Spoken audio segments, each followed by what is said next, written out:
The most news in the morning. CNN's American Morning. Weekday, 6 a.m. Eastern. A 10-year-old boy from Arkansas is taking a stand by sitting down. Will Phillips is refusing to pledge allegiance to the flag in his 5th grade classroom until there really is, as the pledge says, liberty and justice for all. That is, he says, until gays and lesbians have equal rights. Joining us now in an exclusive interview are Will Phillips and his father, Jay. They're in West Fork, Arkansas for us this morning. Will and Jay, good to see you this morning. Thanks very much for being with us. And Will, let me ask you, first of all, when did you decide that you weren't going to stand up and recite the pledge? I decided that I was going to do that the weekend before when I did it. I was analyzing the meanings of it because I want to be a lawyer. All right, so what did you decide in analyzing the meanings of it that caused you not to stand up and recite the pledge? Well, I looked at the end, and it said with liberty and justice for all. And there really isn't liberty and justice for all. There's gays and lesbians can't marry. There's still a lot of racism and sexism in the world. Yeah. All right. So you think then that the country isn't living up to the ideals of the pledge, and you took it upon yourself to sit down, not recite the Pledge of Allegiance until the country comes in line to embody the ideals that are embodied in the pledge? Yes. All right. So your teacher, who was a substitute teacher at the time, was giving you some grief about not standing up, and this went on for a few days. What did you eventually say to that teacher?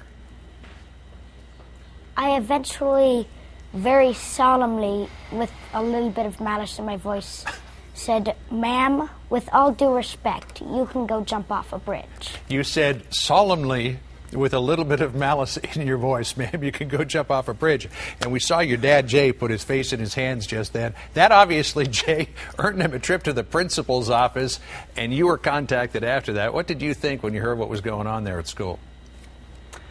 Well, my initial response was measured and considered, thoughtful, and was he's dead. That's it. He's doomed.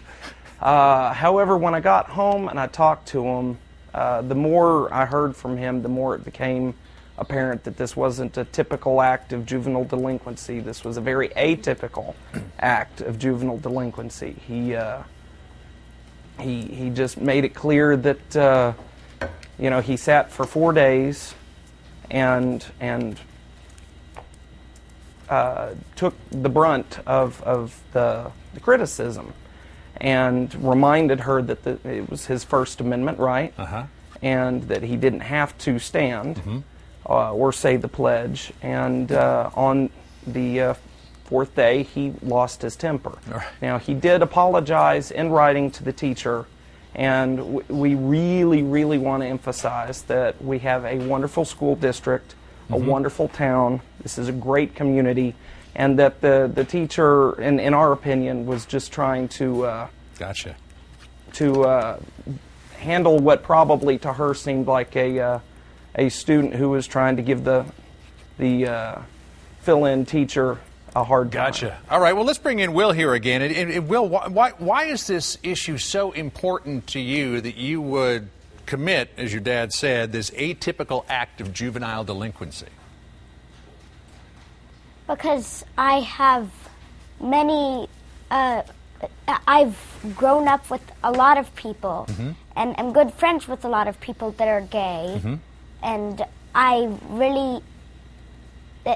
think they should have the rights all people should, and I'm not going to swear that they do. So what's the reaction been from your fellow students at school to you not standing up for the pledge and the views that you hold about this issue?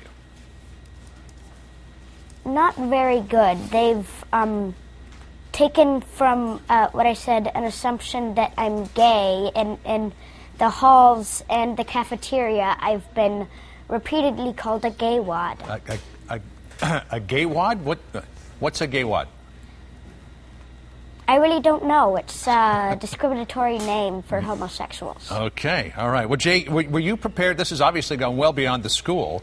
This is the sort of thing that, as you know, gains the attention of the national media. Were you prepared for the type of reaction, both positive and negative, that your son's actions have precipitated?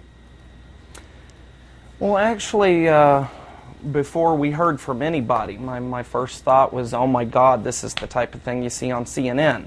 And I sat down and talked to him. And I said, you know, you realize there's potentially severe ramifications to this. And we ran through everything, and his words to me were that if there was a chance to talk to the local newspaper or something like that, that he wanted...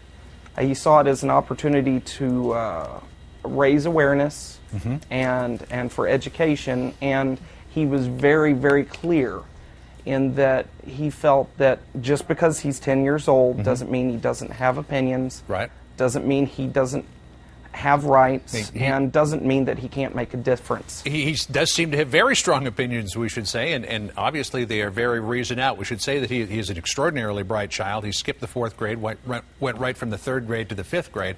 But, Will, as we prepare to leave you here, what will it take for you to stand up and say the Pledge of Allegiance? And I asked this question based on, you know, what we saw in the off-year election just a couple of weeks ago. A same-sex marriage initiative was put to the test, put to the voters in the state of Maine, and every state across the nation where it has been put to the voters, it has gone down to defeat. So the democratic process is taking place here. Seems to be something that voters at large do not support. So what will it take for you to return to saying the pledge? For there to truly be liberty and justice for all. And what does that entail? That entails everyone being able to marry. All right. Will Phillips, Jay Phillips, great to see you this morning. Thanks so much for joining us. We'll keep watching the story. It's certainly an interesting one. Wow. Thank you. He's got his arguments down. Yeah, he does. He's a really, really well-spoken little kid. He is, and he's certainly impassioned about this as well. He is.